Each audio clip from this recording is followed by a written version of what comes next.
When I was young, I didn't know what I wanted in life, but I knew I wanted something in life. So at the end of the day, what I'm trying to say is we need peace of mind. And this peace of mind can come from the most simple things. Welcome to a new episode of Most Memorable Journeys. Today, I have a guest that I actually met on Facebook. And it's so funny because I noticed this lady and I noticed the country where she lives. And this country is called Bhutan. And I did know that it exists, but I had never known anyone from there. And I started following her a little bit and I started looking at what she does. And I liked it because somehow she likes to cook. She is an entrepreneur. She has 2 children. And I felt like we're doing the same things, really, just in a different part of the world. She works in finance. She used to work for a long time for the Central Bank of Bhutan, but now she works for herself. She is an entrepreneur. Eden Dema, welcome to Most Memorable Journeys. Thank you, Elizabeth. And let me say thank you in my language, Kadinche, for giving me this opportunity to be as a guest in your podcast on memorable journeys. Yes. I'm so happy that you're taking the time to talk to me. So you are from Bhutan, which is a very small country in the Himalayas. Tell me a little bit about it. What do you like about it? Because I don't think that many of our listeners know much about Bhutan.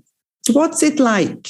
Okay, so it might sound too good to be true, but to answer your question, I would say that I like everything about my country.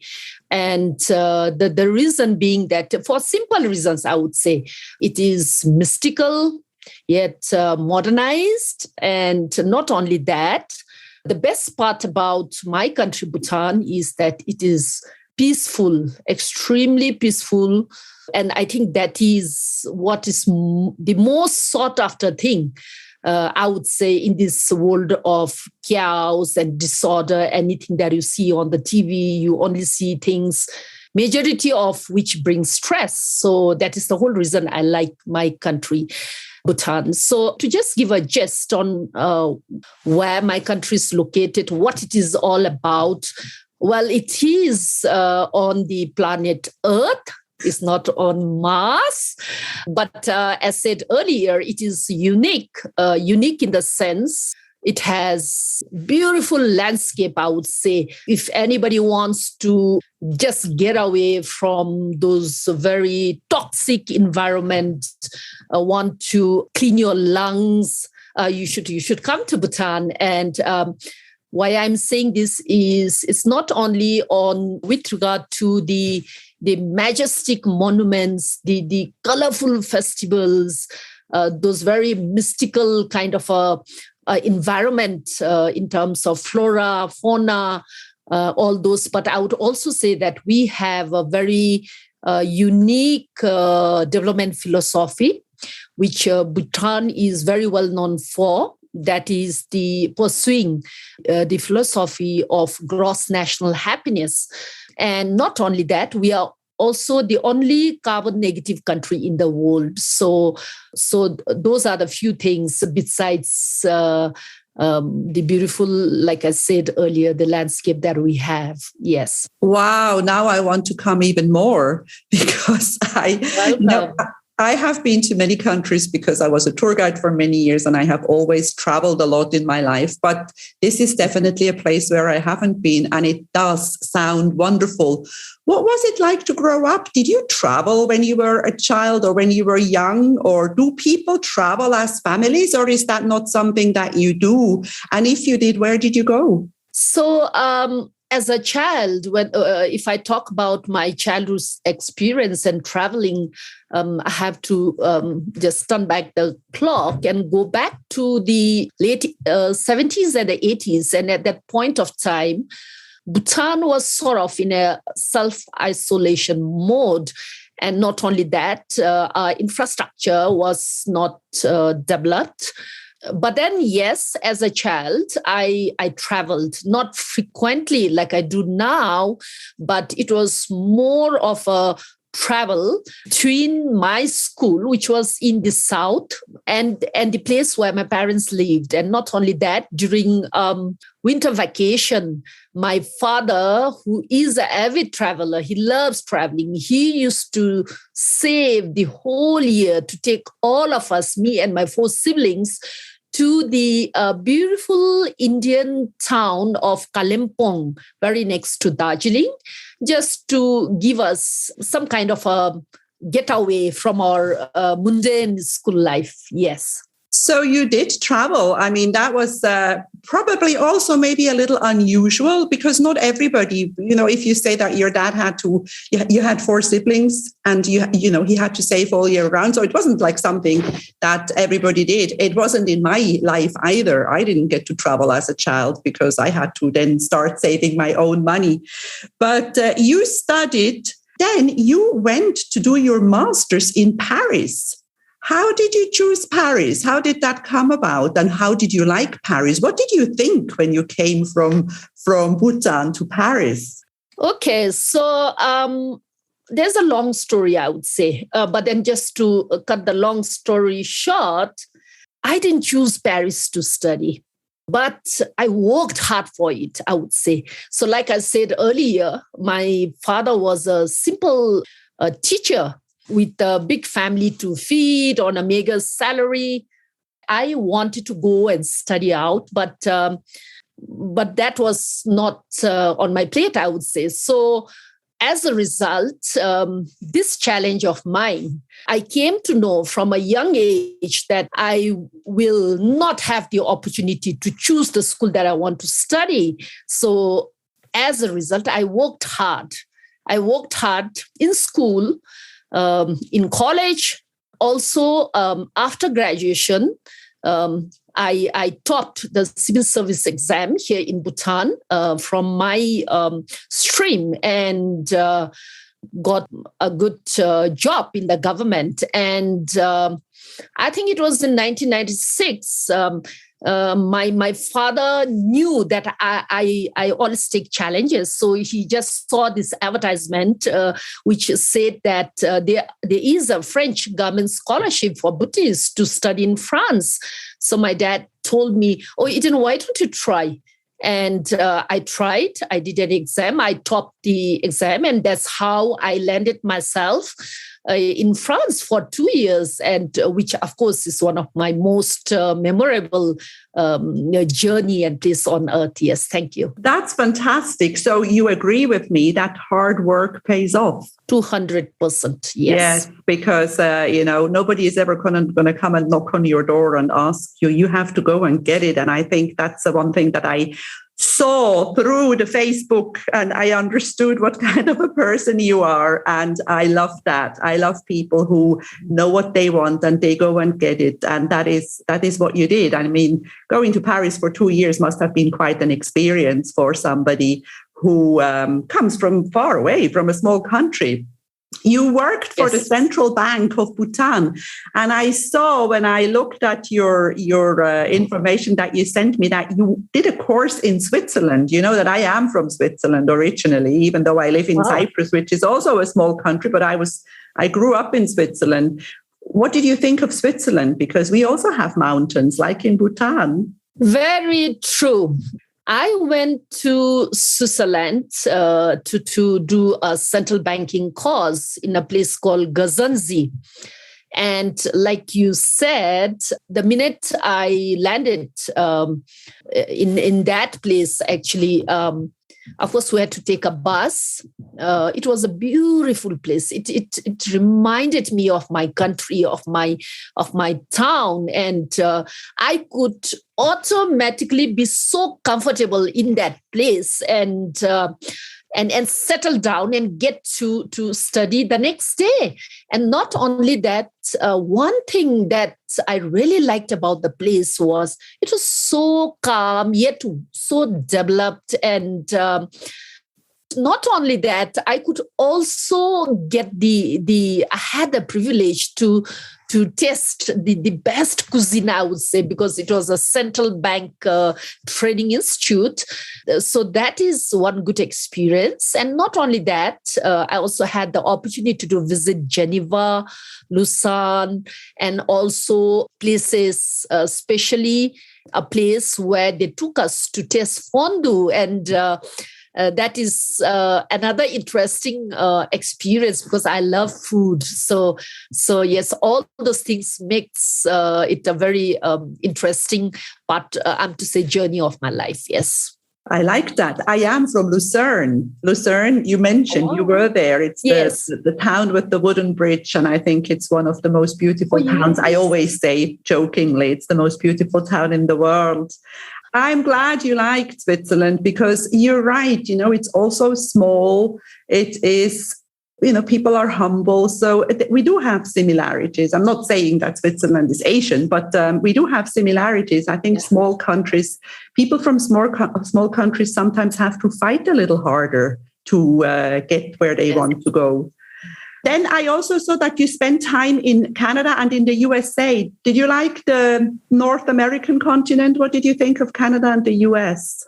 Well, I usually don't prioritize anything over another, be it place or people, and each place or person or anything has its own unique character that I appreciate.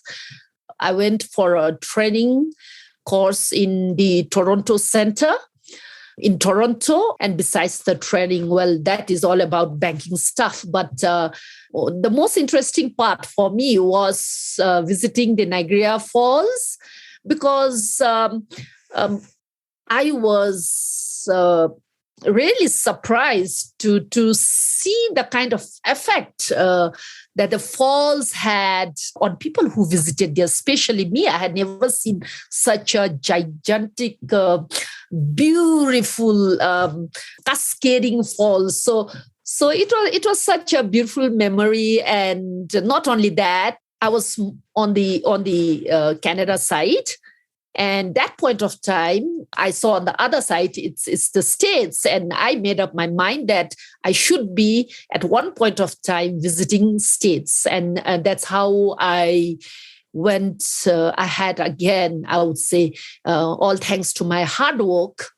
I need to thank myself. So, I got the opportunity to study in the Fletcher School.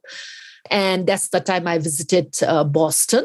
Prior to that, I also had the opportunity to attend a World Bank training course in DC. So as a result, I got to see some touristic places both in DC and Boston.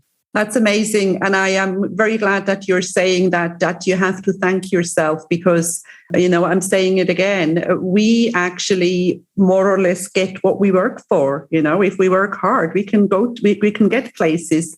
But you have 2 children.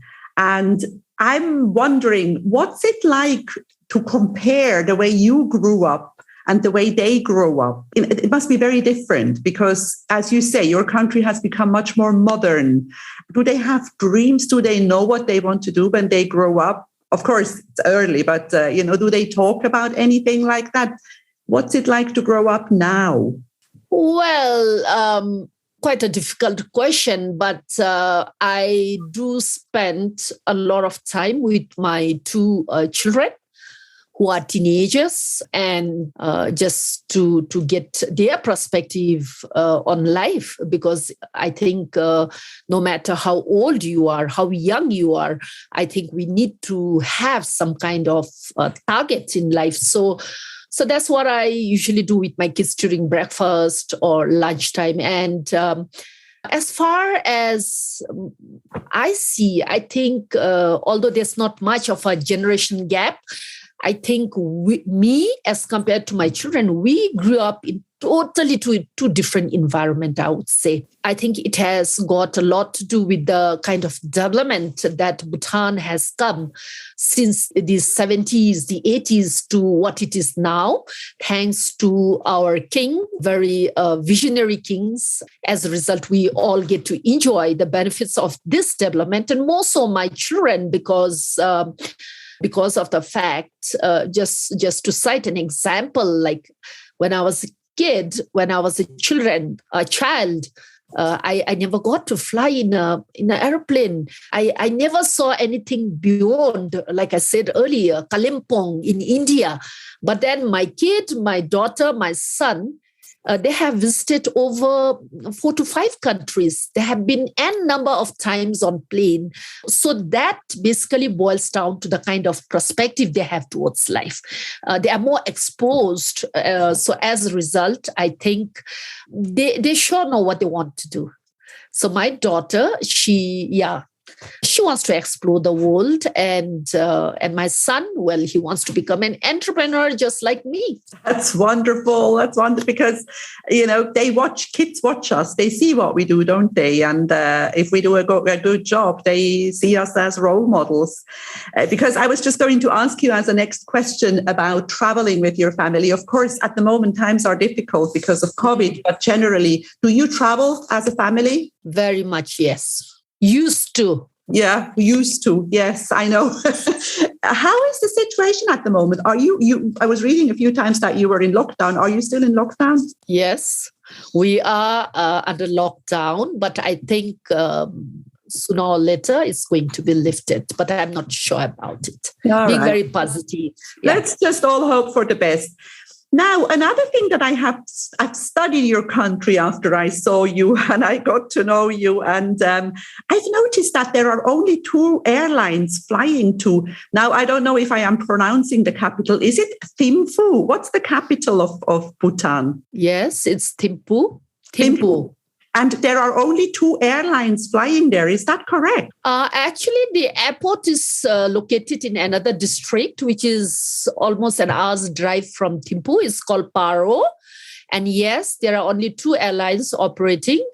There are a number of reasons. The first one, I'm not an aviation expert, but from the little that I know, the first one has got to do with the lack of infrastructure, I would say. We don't have the facilities to allow night flying. Not only that, I think our market is too small so as to have many planes flying in and out. So, and not only that, I cannot confirm, but I have seen and read that Paro International Airport is one of the scariest airport in the world. So that could also be the reason why. Yeah, so a number of reasons, yeah. So we need pilots with experience who know the area, and it's in the mountains, isn't it? Yes. Excellent. Tell me, what are your travel dreams once COVID is over? Where will we go? And what is your favorite country? Well, my travel dreams, of course, dreams are one, but one needs to be very practical. So like I said earlier, I would actually, me and my family, my 2 kids, my husband and me, we are waiting for the COVID. I don't know whether it will go or not, but in any way, we are just looking forward to our next visit. And we would love to visit the Mekong region, Cambodia, Laos, and Vietnam. I have visited some of them, but the reason why we want to do it is we all love food, and we want to experience different cuisine, and not only the cuisine, the culture, and also the climate, the weather, especially during winter, is much better compared to Thimphu, where it's extremely cold. So yes, and as far as my favorite destination is concerned, it's France, because I have, like I said earlier, have very good memories of France, and not only France, many places in and around in the country and even outside, like Italy, Monaco. So yes, France, I would say, is my favorite destination. Beautiful. So living in Paris had an effect on you. You enjoyed it. And yes, food. I like food. And I noticed from your Facebook posts, you love food and you present it beautifully. Let's talk a little bit about it. Do you only cook local food, or because, do you cook foreign food? Can you get all the products in Bhutan to cook foreign food? Or how is it? Do you manage to do what you want, or what do you like most? As far as the type of food that I cook, I try to experience cooking different kinds of cuisine. And yes, as far as ingredients are concerned, because I stay in the capital, so we get whatever we need.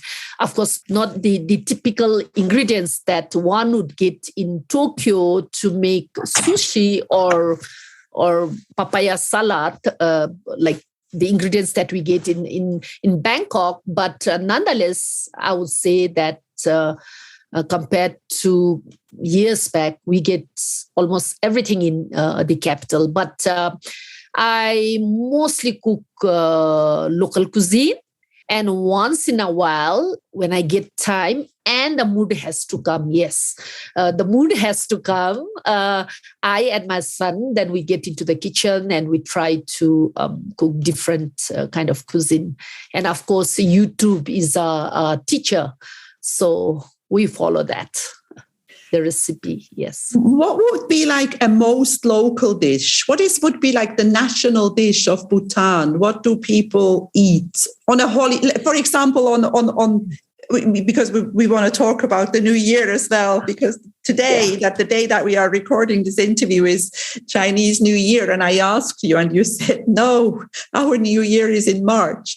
So what would you eat on Bhutan New Year, for example? Okay, it depends, but usually it's a lot of meat, different types of meat cooked in different ways, like and of course rice with a variety of curry.